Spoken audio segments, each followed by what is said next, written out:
அப்போஸ்தலனாகிய பவுல் கொரிந்தியருக்கு எழுதின 2ஆம் நிருபம் 5ஆம் அதிகாரம்.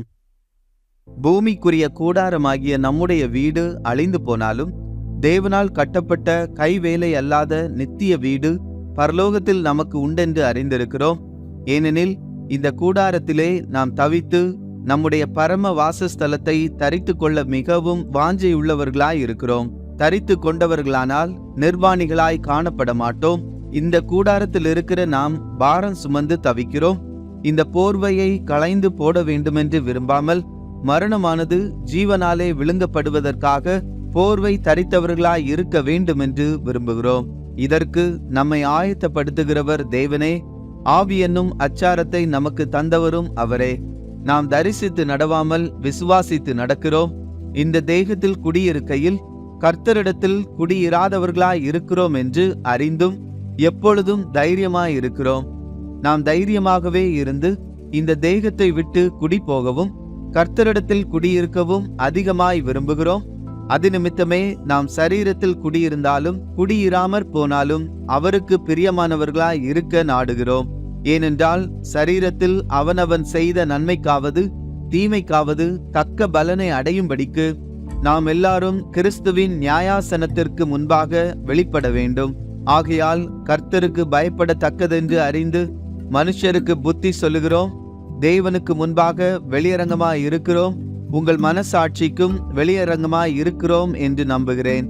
இதனாலே நாங்கள் உங்களுக்கு முன்பாக எங்களை மறுபடியும் மெச்சிக்கொள்ளாமல் இருதயத்தில் அல்ல வெளி வேஷத்தில் மேன்மை பாராட்டுகிறவர்களுக்கு எதிரே எங்களை குறித்து நீங்கள் மேன்மை பாராட்டும்படிக்கு ஏது உண்டாக்குகிறோம். நாங்கள் பைத்தியம் கொண்டவர்கள் என்றால் தேவனுக்காக அப்படி இருக்கும்.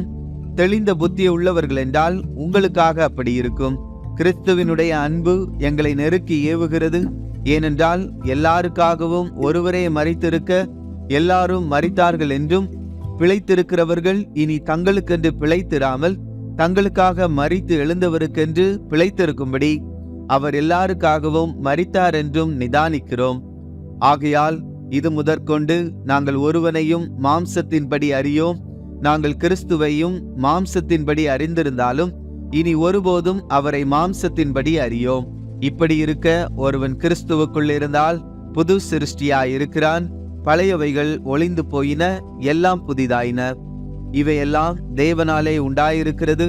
அவர் இயேசு கிறிஸ்துவை கொண்டு நம்மை தம்மோடு ஒப்புரவாக்குதலின் ஊழியத்தை எங்களுக்கு ஒப்பு கொடுத்தார். அதென்னவெனில் தேவன் உலகத்தாருடைய பாவங்களை எண்ணாமல் கிறிஸ்துவுக்குள் அவர்களை தமக்கு ஒப்புரவாக்குதலின் உபதேசத்தை எங்களிடத்தில் ஒப்புவித்தார். ஆனபடியினாலே தேவனானவர் எங்களை கொண்டு புத்தி சொல்லுகிறது போல நாங்கள் கிறிஸ்துவுக்காக ஸ்தானாபதிகளாயிருந்து தேவனோடே ஒப்புரவாகுங்கள் என்று கிறிஸ்துவின் நிமித்தம் உங்களை வேண்டிக் கொள்ளுகிறோம். நாம் அவருக்குள் தேவனுடைய நீதியாகும்படிக்கு பாவம் அறியாத அவரை நமக்காக பாவமாக்கினார்.